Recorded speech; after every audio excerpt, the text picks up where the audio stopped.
Okay, so let's get started. আমরা এই পর্যায়ে বেসিক্যালি আমাদের ওয়ার্ডপ্রেস সাইটকে কিভাবে আমরা ব্যাকআপ রাখবো, আমরা কিভাবে এক্সপোর্ট করবো, সেটা কিভাবে পরবর্তীতে আমরা নতুন কোনো সার্ভারে চাইলে আপলোড করতে পারবো বা ইম্পোর্ট করতে পারবো। তো বেসিক্যালি আমরা এই মুহূর্তে আমাদের এলিমেন্টরে এই সাইটটা নিয়ে কাজ করেছি, বা এটার আউটপুটটা এই মুহূর্তে আমরা এটা দাঁড় করিয়েছি, এবং আমাদের এই সাইটের এক্সপায়ারটা 2 ঘন্টা আছে। আর এটাও রেকর্ডিং দেখায়েন। হ্যাঁ, এটা রেকর্ডিংয়ে রেখেছি স্যার। হ্যাঁ, সো আমরা এখান থেকে সিম্পল এই সাইটটাকে বেসিক্যালি আমরা এক্সপোর্ট করব, পরবর্তীতে আমরা কোনো একটা সার্ভারে ইম্পোর্ট করব। Please turn off your microphone. So আমরা এই পর্যায়ে এখানের মধ্যে একটা প্লাগইন নিচ্ছি, সিম্পল প্লাগইন থেকে নিউ একটা প্লাগইন অ্যাড করব। নিউ একটা প্লাগইনে গেলাম, অ্যান্ড এখানের মধ্যে আমরা সিম্পল সার্চ দিচ্ছি all in one migration. Simple search all in one migration, here is plugin, here it is. আমরা ঠিক এই প্লাগইনটাকে around 5 million activation, right? All in one migration. আমরা সিম্পল এটাকে ইনস্টল করব, খুবই সহজ। সিম্পল ইনস্টল করব অ্যান্ড অ্যাক্টিভেট করে দিব। ফাইন না? মজা না বিষয়টা? শুধু মনে রাখতে হবে নামটা।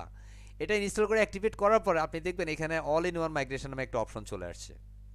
এখানের মধ্যে যে অপশনগুলো আসছে, প্রথম অপশনটা হচ্ছে export, import, backup and what's new. Basically আমরা এখানে যে কাজগুলো করবো সেটা হচ্ছে প্রথমে এক্সপোর্ট করব, পরবর্তী ইম্পোর্ট করব। ধরেন আমার এখানে যে সাইটটা আমরা ডিজাইন করলাম, এটাকে ধরেন আমাদের সাইটে আমাদের কাছে ব্যাকআপ রাখতে চাই বা রেখে দিতে চাই, বা আমি কোনো ক্লায়েন্টের কাজ করলাম বা ক্লায়েন্টের জন্য রাখলাম। পরবর্তীতে ক্লায়েন্ট যদি আমাকে তার প্রজেক্টে যদি বলে যে হ্যাঁ তুমি যেটা করেছো এটা আমাকে দিয়ে দাও, আমার এই সার্ভার আপলোড করে দাও, তাহলে আপনাকে আপনার এই সার্ভার থেকে তাকে এক্সপোর্ট করতে হবে। আর এক্সপোর্ট করার জন্য এই প্লাগইনটা আমরা ইনস্টল করছি, এবং অল ইন ওয়ান মাইগ্রেশন এটা সিম্পল এক্সপোর্টে আমরা ক্লিক করব। Simple click export. এক্সপোর্ট মানে হচ্ছে এখানে যে ডিজাইনটা আছে বা যে ফাইলগুলো আছে এটাকে আমার কাছে রেখে দিব, that is the call export. এক্সপোর্টে ক্লিক করার পরে এখানে এক্সপোর্ট টু এটাতে ক্লিক করব। ক্লিক করার পরে এখানে ফাইলে ক্লিক করে দিব, এক্সপোর্ট টু ফাইল। ফাইলে ক্লিক করার পরে আমাদের এই ফাইলটা যত বড় ফাইল ততটুকু অ্যাকচুয়ালি এখানের মধ্যে রেডি হবে ডাউনলোড হওয়ার জন্য। হ্যাঁ, অ্যান্স রেডি হচ্ছে, এটা ডাটাবেজ আছে কিনা সব কিছু চেক আউট করে নিচ্ছে। অ্যান্স ইজ টোটাল 42 এমবির একটি ফাইল। আর আমরা এখানে ফ্রি একটা থিম নিয়েছি, এখানে প্লাগইন নিয়ে কাজ করেছি, অন্য কোনো ডেমো ইম্পোর্ট করে নেই, দ্যাটস এটা ফাইল চেয়ে ছোটো। সিম্পল আমরা এটাকে ক্লিক করলে ডাউনলোড প্রসেস শুরু হবে বা ডাউনলোড স্টার্ট হয়ে যাবে। ঠিক আছে, 42 এমবি ডাউনলোড হয়ে যাবে। ডাউনলোড হওয়ার পরবর্তীতে আমরা এই যে ফাইলটা আছে এই ফাইলটাকে আমরা আমাদের অন্য কোনো সার্ভারে আপলোড করে দিলেই আমরা আমাদের দেখব এই যে ডিজাইনটা আছে সেটা দেখব অন্য একটা সার্ভারে চলে গেছে। কথা বোঝা যায়? তবে এটা ডাউনলোড হওয়ার জন্য একটুখানি সময় দিতে হবে। And already 1/3% download has been finished. Okay, so 40%, come on. সেটা ডাউনলোড হতে থাকুক, সে যে ডাউনলোড হচ্ছে। ডাউনলোড হওয়ার পরে দেখবো আমাদের এই সাইটটা আমাদের কাছে চলে আসছে। বাট লিসেন, আপনি এটা যখন ডাউনলোড করবেন, এটা করার পরে আপনি ধরেন অন্য একটা সার্ভারে আপনি এটা আপলোড করবেন। আমি আপলোড করার জন্য অন্য একটা সার্ভারে যাচ্ছি, কিভাবে সেটাকে আমরা ইম্পোর্ট করব। হ্যাঁ, এই যে এই ডিজাইনটাকে আমরা ওই সার্ভারে নেব। সো আমরা এই মুহূর্তে অন্য আরেকটা সার্ভার নিয়ে কাজ করি, লাইক ডব্লিউপি স্যান্ডবক্স.নেট। ঠিক আছে, আমরা এতক্ষণ কাজ করছিলাম কিসে? testydwp.com-এ, তাই না? বাট এই মুহূর্তে আমরা এই ফাইলটাকে ধরেন এটা হচ্ছে আমাদের সার্ভার, ক্লায়েন্টের সার্ভার হচ্ছে wp-sandbox.net। এখানে এসে সিম্পল আমরা একটা সাইট ক্রিয়েট করব, simple free create temp site, right? And সেখান থেকে আমরা দিচ্ছি এই next and the next and next and simple আমার একটা email address, and simple I can check this check button, and simple click and copy and paste this email address and simple next and create continue। and সেখানের মধ্যে আমাদের এই যে ফাইলটা download হয়ে গেছে, এটা আমি ক্লায়েন্টের সার্ভারে প্রবেশ করছি এই মুহূর্তে, অন্য সার্ভারে। লিসেন, এটা কিন্তু ক্লায়েন্টের অন্য একটা সার্ভার, সেটা প্রসেসিং হচ্ছে, জাস্ট কয়েক সেকেন্ডসের মধ্যে আপনাকে সেটা পারমিশন দিয়ে দেবে। সো সিম্পল কপি করলাম আমি, কারণ কপি করে আমি আমার এই অ্যাক্সেসটা রেখে দিতে হবে পরবর্তী সময় আমি যেন এটাকে নিয়ে কাজ করতে পারি। ওকে, আমরা সিম্পল এখানের মধ্যে সেভ করে রাখছি। অ্যান্স আমরা এখানে চলে যাচ্ছি, এই যে আমরা এটা ডান করলাম। আমি এটাকে রেখে দিচ্ছি, এইভাবে রাখছি, এটা ক্লোজ করছি না, তখন আপনার পার্থক্যটা বুঝতে সহজ হবে। আমাদের এটা বাম পাশে যেটা, এটা আমাদের প্রিভিয়াস আউটপুট টেস্টি ডব্লিউপি, আর এটা হচ্ছে আমাদের ক্লায়েন্টের সার্ভার, এটা ডান পাশেটা হচ্ছে ডব্লিউপি স্যান্ডবক্স। আমরা অলরেডি যেটাকে ডাউনলোড করেছি, খেয়াল করেন এইটা কিন্তু ডাউনলোড করা হয়েছে যে ল্যান্ডিং পেজ নামে। আমি যদি এটাকে একটু ওপেন করি, শো ফোল্ডার, দেখেন এটা ফাইল নেমটা এখানের মধ্যে চলে আসছে ল্যান্ডিং পেজ। হ্যাঁ, লিজার ল্যান্ডিং পেজ নামে এটা অ্যাকচুয়ালি ওয়ার্ডপ্রেসের অ্যাকচুয়ালি ফাইল এক্সটেনশন। ঠিক আছে, এটাকে আমরা এখন সিম্পল আমাদের কোনো একটা ফোল্ডার রেখে দিব, দেন পরবর্তীতে আমরা যদি চাই আমাদের অন্য কোনো সার্ভারে আপলোড করার জন্য, লাইক এটা ক্লায়েন্টের নিউ সার্ভার, এখানের মধ্যে অবশ্যই আমাদের সে এখন আমরা যদি এটাকে প্রথমে একটা আউটপুটটা দেখে নেই, তখন আপনি কনফিউজ থাকবেন না। দেখেন এখানের মধ্যে আউটপুটটা হচ্ছে এটা, সো আমি এই আউটপুটটাই ধরেন এখানে নিয়ে আসবো। সো এখানের মধ্যে আমাদের অবশ্যই প্লাগইনটা লাগবে, সেই প্লাগইনটার নাম হচ্ছে ওই plugin all in one migration, যেটা এক্সপোর্টিংয়ের জন্য লাগবে, ইম্পোর্ট করার জন্য লাগবে। কথা বোঝা যায়? So simple type all in one migration, all in one দিয়ে সার্চ দিলে দেন সে নিয়ে আসবে। আপনি ছেলে পুরোটা লিখতে পারেন, all in one migration simple click install, এটাই মনে রাখতে হবে। হ্যাঁ, ইনস্টল করব। যদিও মাইগ্রেশনের জন্য আরও অনেকগুলো প্লাগইন নিয়ে কাজ করা যায়, বাট এই প্লাগইনটা আমি বেসিক্যালি সাজেস্ট করবো আপনাদের জন্য। পরবর্তীতে আরও কিছু প্লাগইন আছে, সেটা আমরা পর্যায়ক্রমে সাজেস্ট করব। যখন আপনি এখানের মধ্যে ইনস্টল করবেন, তখন এখানের মধ্যে কিন্তু আপনার এই অল ইন ওয়ান মাইগ্রেশন অপশনটা চলে আসবে, এবং এখান থেকে আপনাকে সিম্পল ইম্পোর্টে ক্লিক করতে হবে। ইম্পোর্ট, কারণ আমরা এখন আমাদের থেকে আপলোড করব। এই যে ইম্পোর্টে ক্লিক করার পরে এখানে ক্লিক করব, ফাইলে ক্লিক করব, কারণ আমরা ফাইলে আপলোড করব। এই যে যেটা ডাউনলোড করেছি এটা হচ্ছে, সেটা সিলেক্ট করে ওপেনে ক্লিক করে দিব। ওপেনে ক্লিক করলে আমাদের সেই ফাইলটা এখন কি হচ্ছে, এখানে আপলোড হচ্ছে।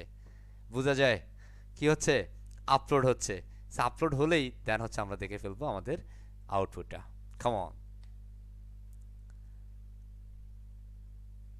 এখন দেখেন আমাদের আউটপুটে কি আছে, ওই যে আমাদের ফ্রি থিম। হ্যাঁ, এটা যখন আপলোড হয়ে যাবে তখন আমাদের আউটপুটটা, এই আউটপুটটা চলে আসবে এখানে, তাই না? স্যার এটা কি তখন এখান থেকে এডিট করা যাবে? হোয়াই নট, আচ্ছা আচ্ছা, সব কিছু আমি দেখাই দিব। কেমন? জি এই প্রশ্ন হবে এগুলো, এই প্রশ্নটা ভালো লাগছে। এটা হচ্ছে যৌক্তিক প্রশ্ন, এই মানে টপিক্সের সাথে যাচ্ছে। কালকে কি যেন প্রশ্ন করেছিলেন, একদম সব গরম করে দিয়েছিলাম ম্যাথটা। ডাটাবেস কি বিল্ট ইন স্যার? এইটার সাথে আপনি তো ডাটাবেস এখানে নাই,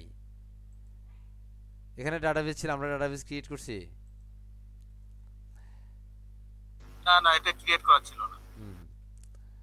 এটা যদি ডাটাবেস থাকতো তাহলে ডাটাবেস সহকারে সে ডাউনলোড হইতো এখান থেকে।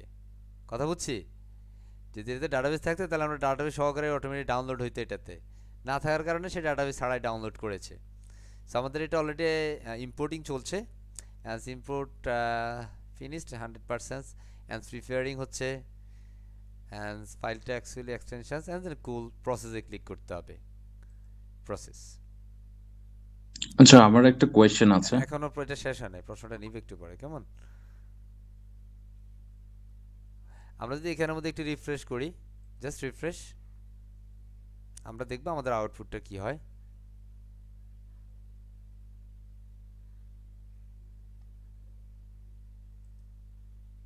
ফিনিশ।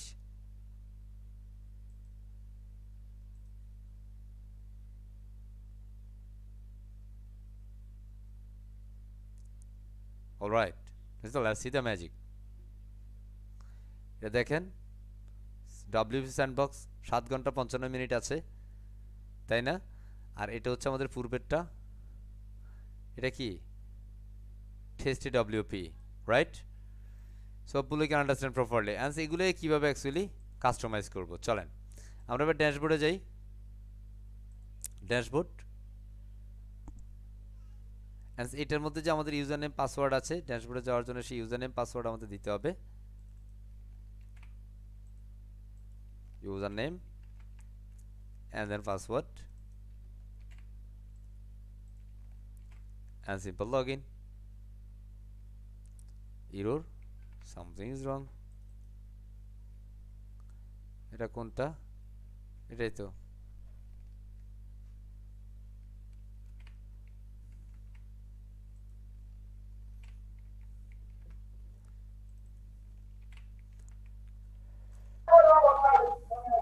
স্যার সম্ভবত আগেরটা হবে।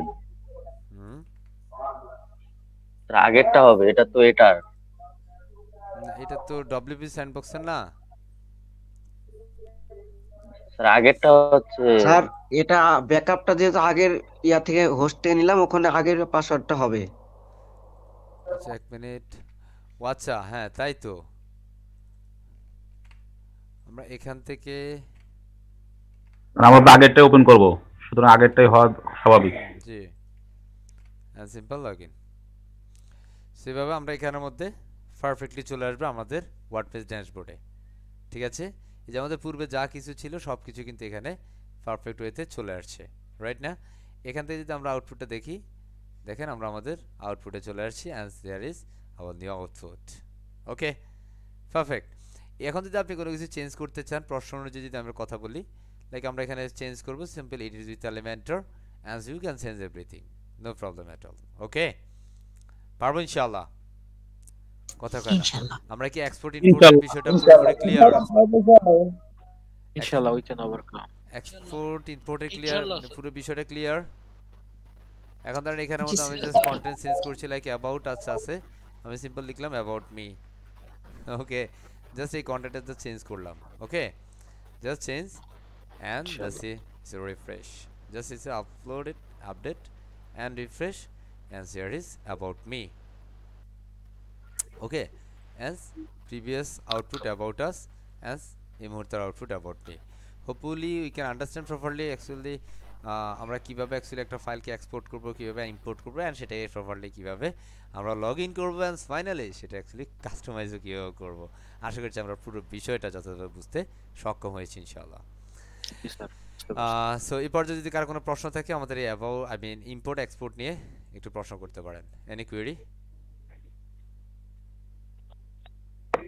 আচ্ছা স্যার হচ্ছে শুধুমাত্র এডিটর অ্যাক্সেস যদি আমাকে ক্লায়েন্ট দেয় তাহলে কি আমি হচ্ছে অল ইন ওয়ান থেকে ডাটা ইম্পোর্ট করতে পারবো? না, আপনি যদি এডিটর অ্যাক্সেস নেন তাহলে সেক্ষেত্রে আপনি এটা অ্যাক্সেসই পাবেন না। এটা এডিটরের কাজ না বস, এটা হচ্ছে বেসিক্যালি অ্যাডমিনিস্ট্রেটরের কাজ। হ্যাঁ, ওকে ওকে কথা বলছি? হ্যাঁ বুঝছি স্যার। সো আচ্ছা, আমার একটা প্রশ্ন ছিল। বলেন, প্রশ্ন বলেন। হ্যাঁ, যখন আপনি নতুন সার্ভার যখন আমি ইম্পোর্ট করব ফাইলটা, তা ওই সার্ভারে নতুন সার্ভারে কি আপনার ওই যে ইয়াটা কি প্লাগইন বা থিমস ওইগুলা কি ওই রিলেটেড থিমগুলো কি ইনস্টল করা থাকতে হবে?